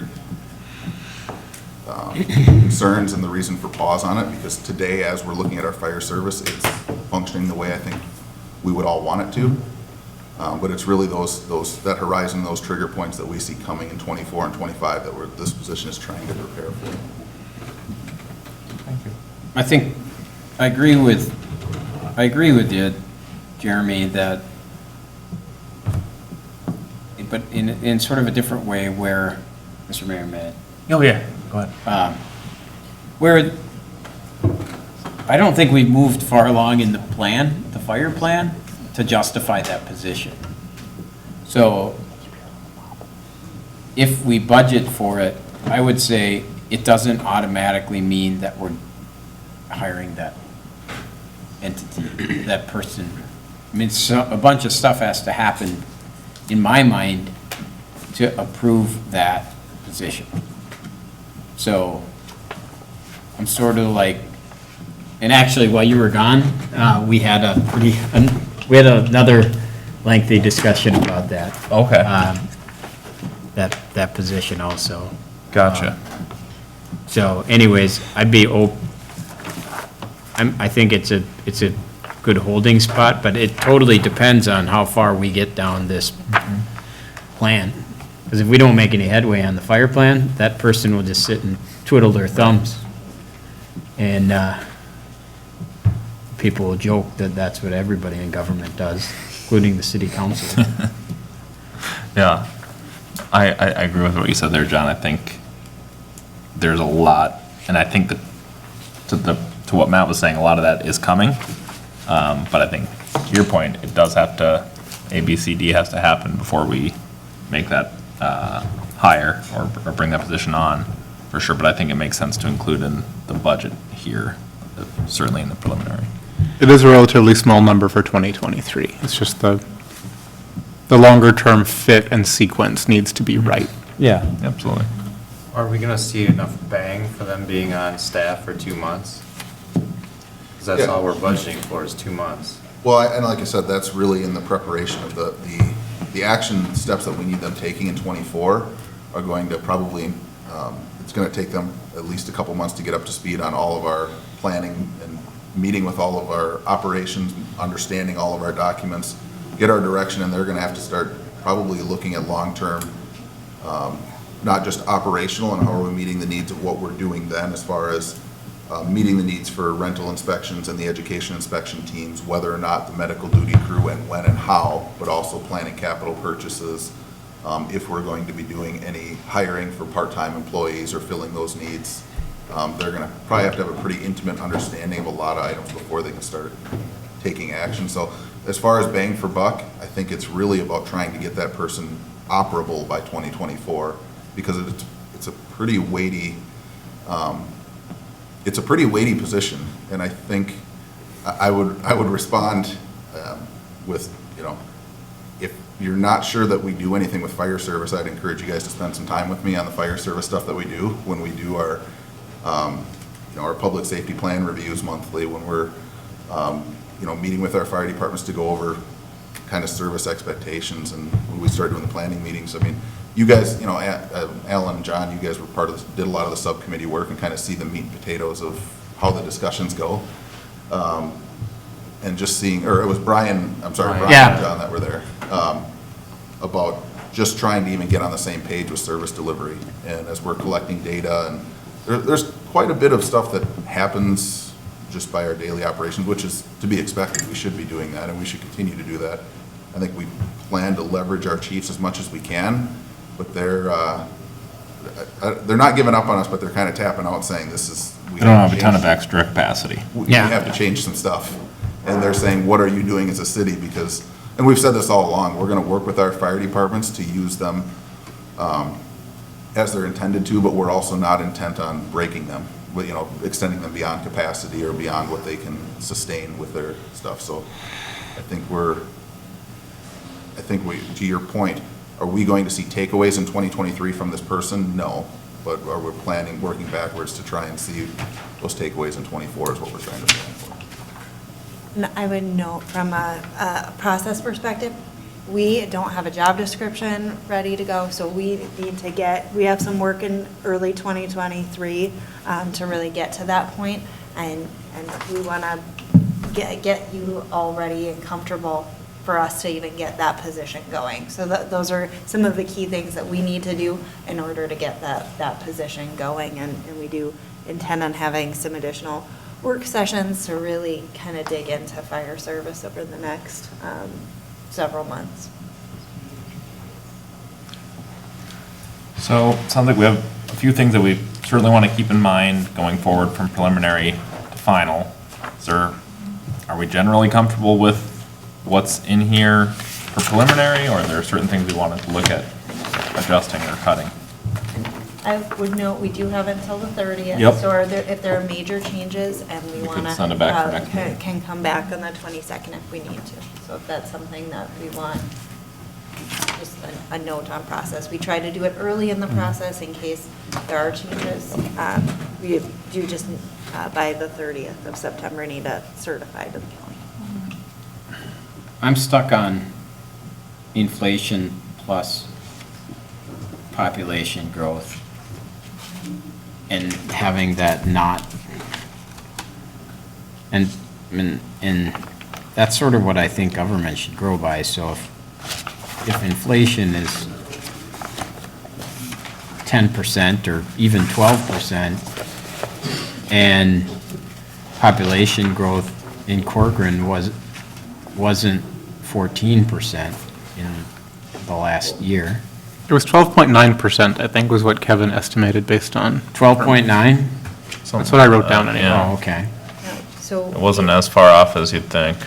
we have a projection in the conference room. I can go pull it up the wall, but we did do a projection based on permits that we issued last year. Yeah. And how much our population would increase for 2022. No, but, oh. So we're okay. projecting a 12.4, I think, is. Percent Percent increase? increase based on our current permits that have been issued. So you could, I guess, yeah, I mean, the stuff that the government buys, inflation has been higher than the official inflation. Because government doesn't buy houses, it doesn't buy suits, it doesn't buy, it doesn't buy food, but the price for police has gone up, price for personnel has gone up, like inflation in wages.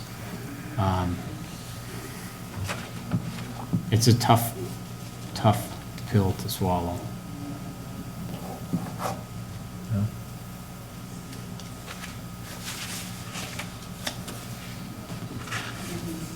Any other thoughts on it?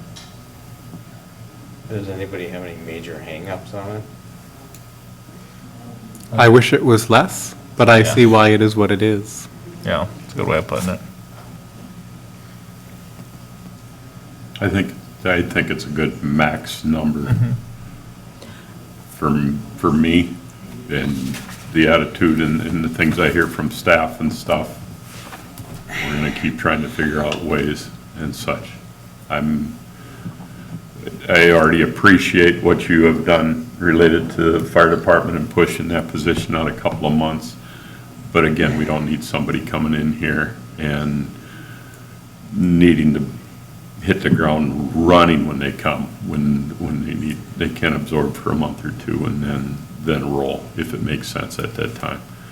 And everything could go away if all of a sudden we have no developments, those kind of things, because of current situations and stuff. Our budget will be. And all of the items from a staff perspective, we'll get from any new positions, we would be coming to you to approve those job descriptions and those changes. So there are bites at the apple if we're not ready for any of the positions that we've budgeted in here, that we will have an opportunity for y'all to say that we don't feel like we're ready at that point. So I think I'm comfortable with it as a preliminary number. But I suppose our two options really are, unless there's something specific, either approving this preliminary as proposed or tabling it to the Next one. the 22nd. Yeah.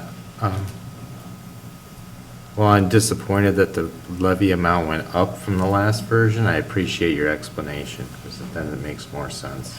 Yeah, we weren't trying to pull a fast one, we just want to really make sure that we're trying to bridge the, as Matt said, the gap between what we feel like we're needing to grow, but also the reality of the health insurance and trying to find that middle ground of making sure that next year, because some of these things will be, when you have a position that's only part of the year next year, you see the full impact in future years, so really trying to make less sticker shock in future years as well. Yeah, I guess I would suggest to council, if nobody has any major hangups, then I'd propose a motion to accept it, the preliminary as drafted. We vote on it tonight. Someone want to make that motion? I'll make the motion. Do I have a second? I'll second it. Any further discussion? All those in favor say aye. Aye. Was that unanimous? Okay, perfect. Good deal. Then on to 9B, which is the levy insert. Yes, thank you. Thank you, Mayor and Council. We do, I don't have much for this. yeah, so we've generally, in years past, have done a levy insert to just provide some additional explanation to folks on what's happening in the levy and kind of tax impacts. On your dais, we had a couple minor tweaks based on some feedback that we got from council members, really related to outlining how we got to where we are with some of the rates. And then we did add on back some key performance indicators that came out of the audit presentation to just give some reference to where we are with other cities in Hennepin County, and that, so we may have a slightly higher tax rate. We do have a lower per capita taxes per capita per the.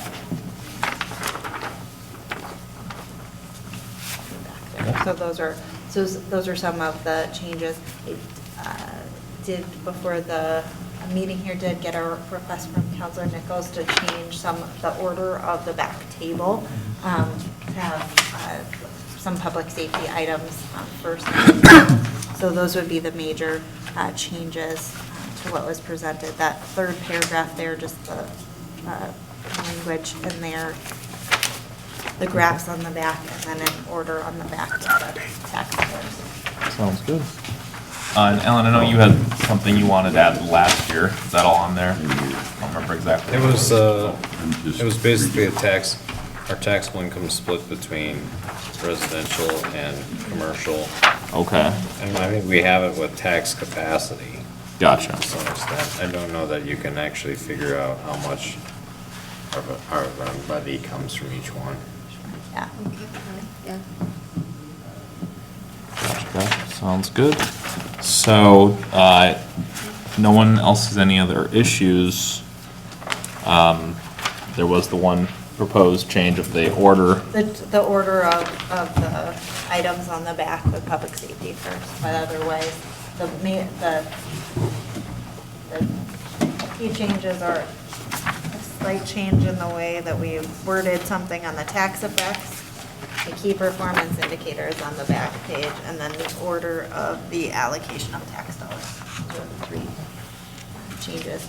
I would entertain a motion to authorize staff to submit the City of Corcoran proposed budget and levy draft insert to Hennepin County, and to incur the costs associated with the project, and just to clarify with the those amended amendments. So moved. Second.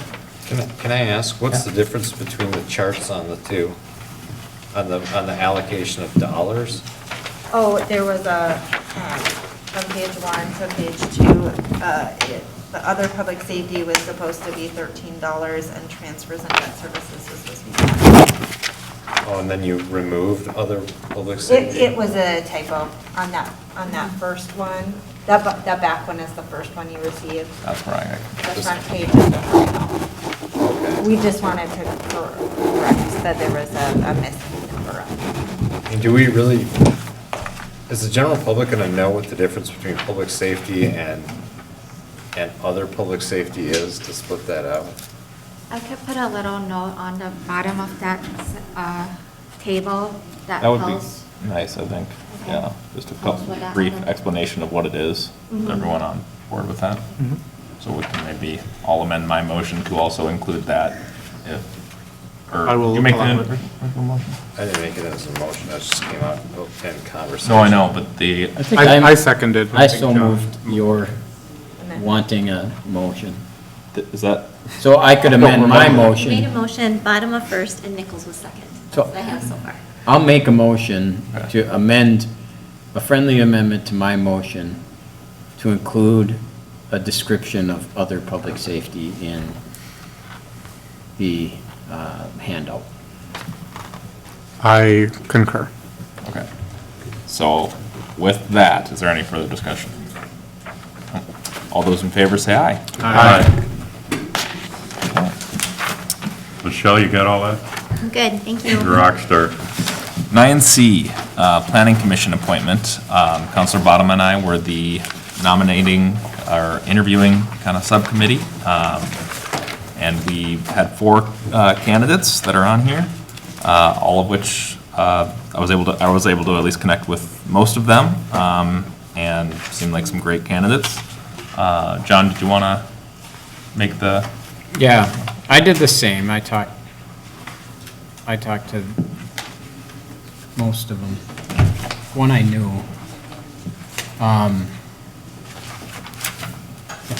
I think Oh, do you need the? I don't know where my thing went. Here it is. I'm going to make a motion, we accept John Horn as our planning commission appointment. Okay. I'm trying to remember how we've done this in the past. Any questions on that, or?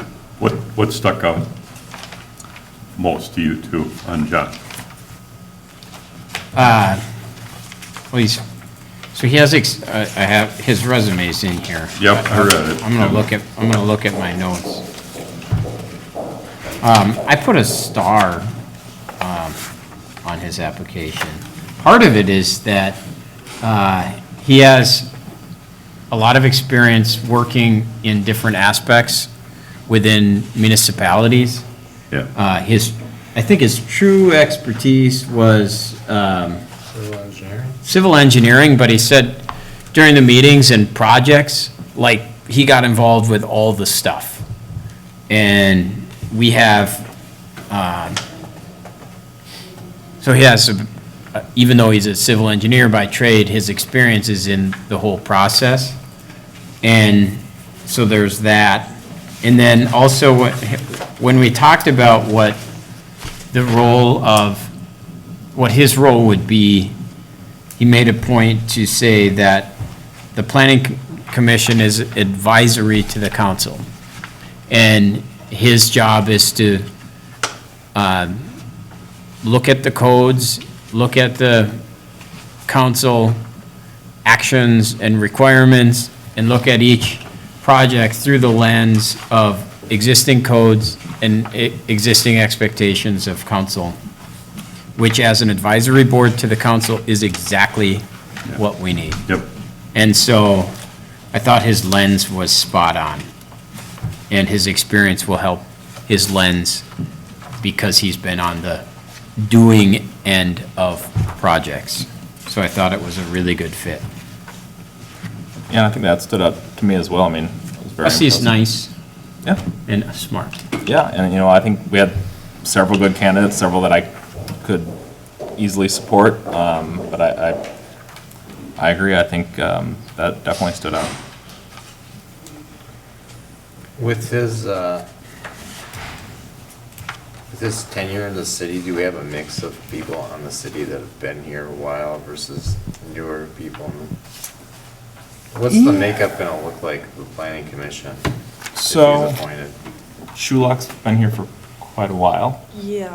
Mark Vanderman's been here for 15-ish years, I want to say. Yeah. Corinne is newer. Four. Four. Jay, I'm not. He's been here sure. 30-plus Oh, okay. out on Bass Lake Road. He's And then been out there a long time. John, I think, is, oh, A year, it's November 2020. Okay, so he'd be the newest person, to have a fresh perspective. Okay. Thank you. No problem. Did you s- Seasoned though, as far as how planning commission and council work together is very seasoned. Cool. Yeah. Had he been paying attention to planning commission meetings or council meetings in the year or so that he's been in town? Did he talk about anything that he observed or would like to contribute towards specifically? To my knowledge, he had a bit. I know he had followed up with me after the last meeting that I wasn't at where this got pushed out, wondering. So I know he was at least paying attention to it because he had some questions about why this and this and this happened. Didn't get too much into specific projects or anything of the past. But I kind of got the sense that he had been paying attention, I think. He did mention that he did reach out to staff when he had applied or had some interest when we appointed the last appointment, and right after that did an application, and then when he saw this up again, reached back out to staff. So just a note on interaction. So with that point, are the other applications that have been in staff possession for a long time? At least one of So them. we have had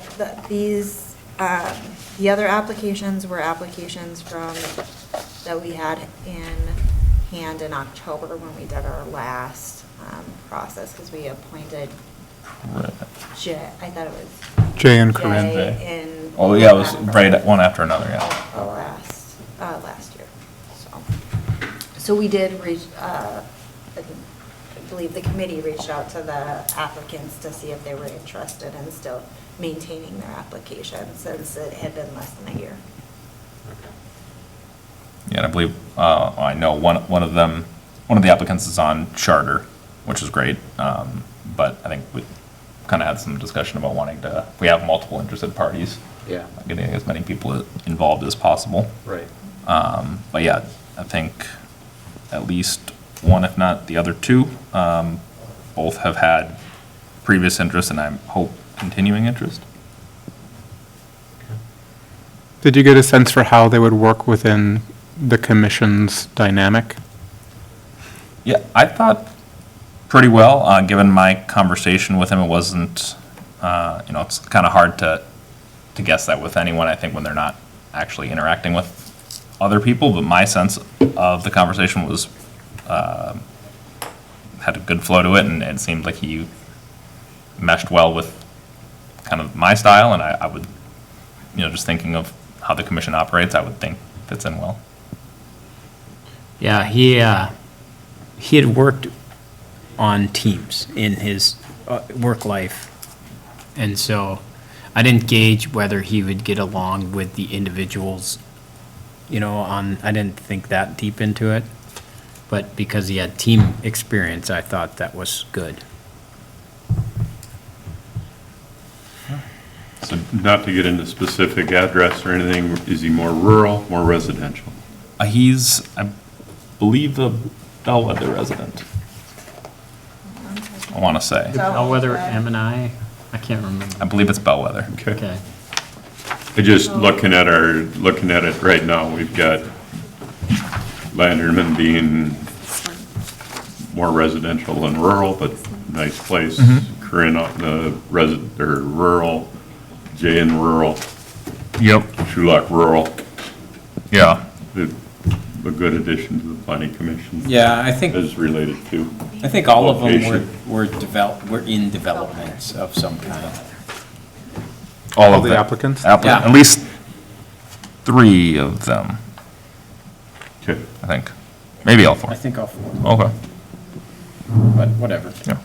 Yes, they are going to add It'll be a frame good of addition reference. as far Yeah, as, yep. diversity Good of job, thought. you guys. So do you want to make the motion? Yep, I did. He has Oh, a perfect. motion, we just need a Do we have a second? I'd second if, Okay. Any further discussion? All those in favor say aye. Aye. Okay. On to 9, nope, not that, that was removed. Huh? 9D was removed. D removed. I almost If anyone has Ron Burgundied it. questions, We'll be bringing that back. Sounds good. 9E, feasibility study for potential assessments for Hackamore Road project. Thank you, Mayor and Council.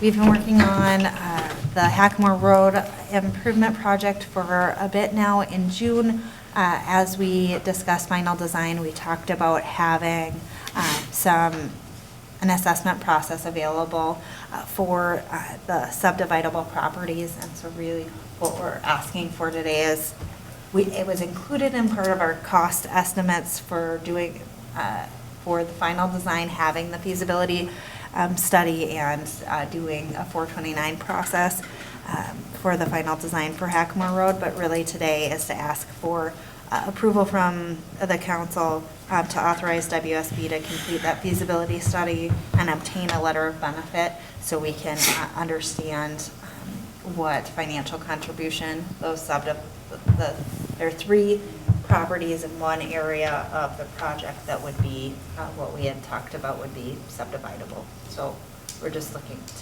to move that forward. So this will impact 3 pieces of property? It's 3 pieces of property, and it's only Potentially impact. potentially impact 3 pieces of property, depending on how it comes out. It, from the Hackamore Road project, give me just a moment, I can pull up where we're talking about on the map. How fast do we need this done? So, we, by the 22nd, if we can approve whether or not we want to continue with the assessments, allows us to get final numbers for final design and bid work for the 2023 project. So Okay. the Yeah, we're 3 starting to come up properties against the that we deadlines.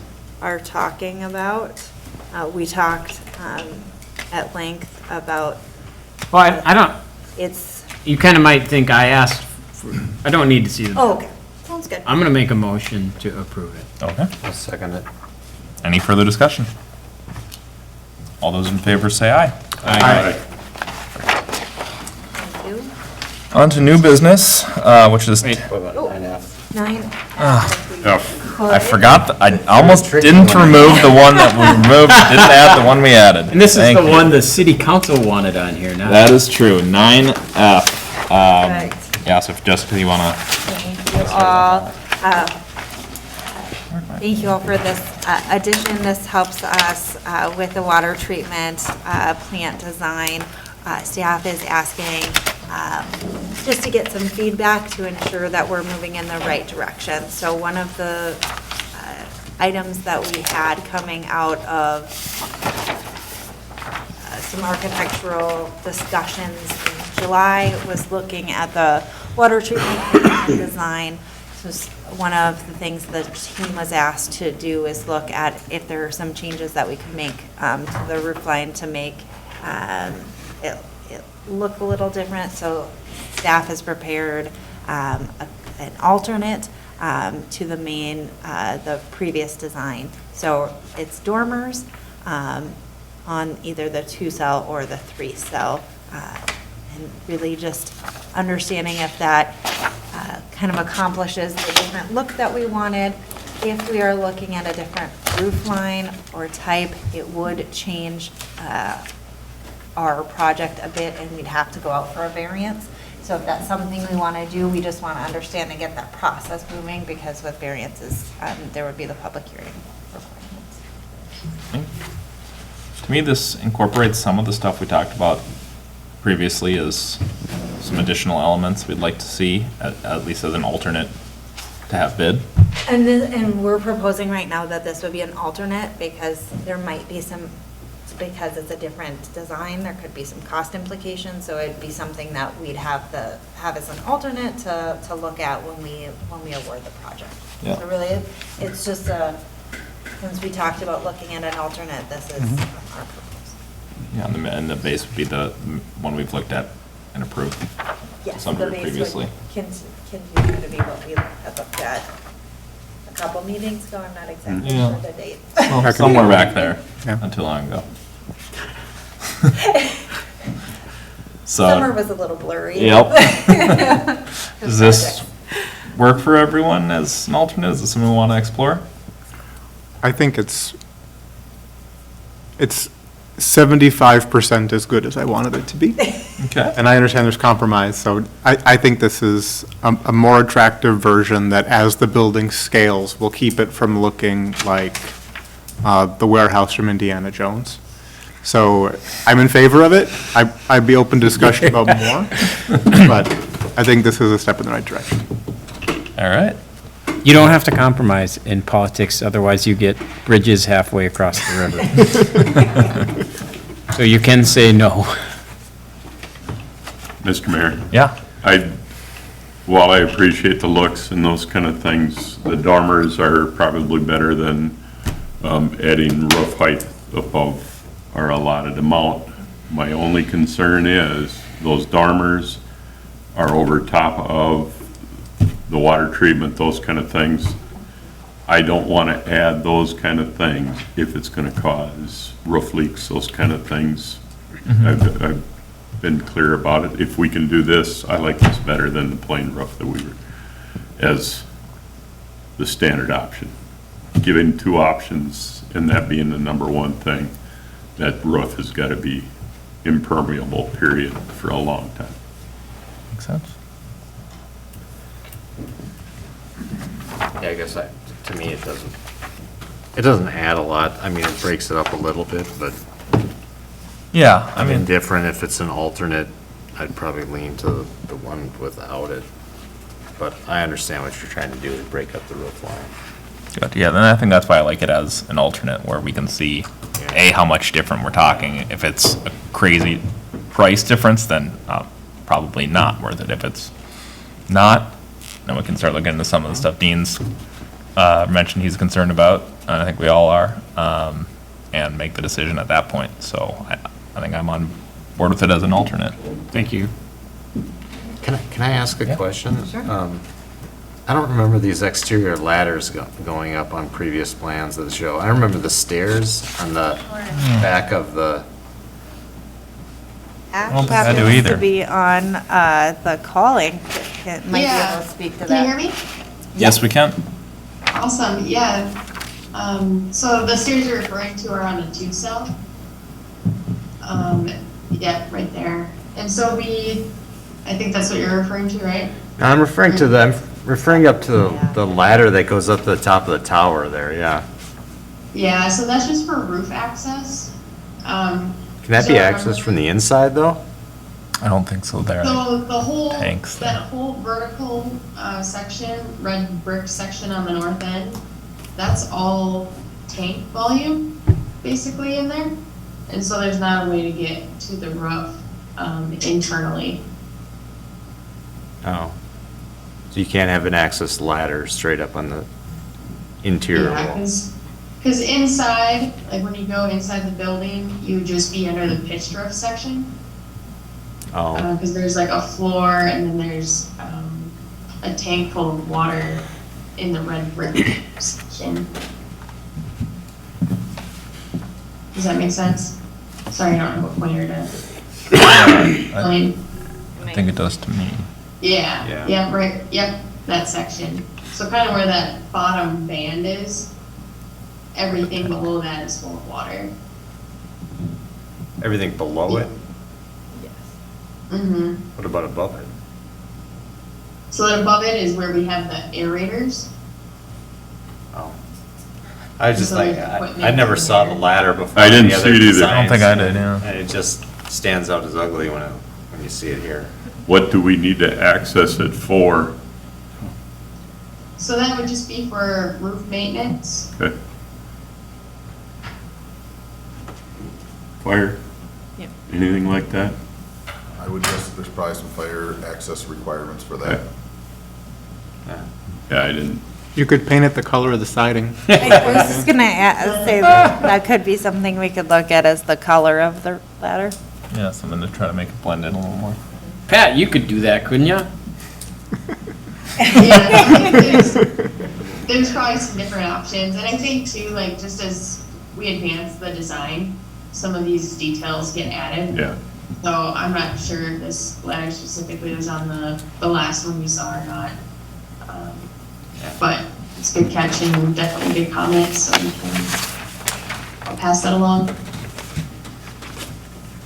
Gotcha. All righty, thank you. Any other questions? Otherwise, do we need a motion for this, or just kind of? No, we were just wanting to make sure we kept on track if we needed to go out for a variance and change up the alternate that we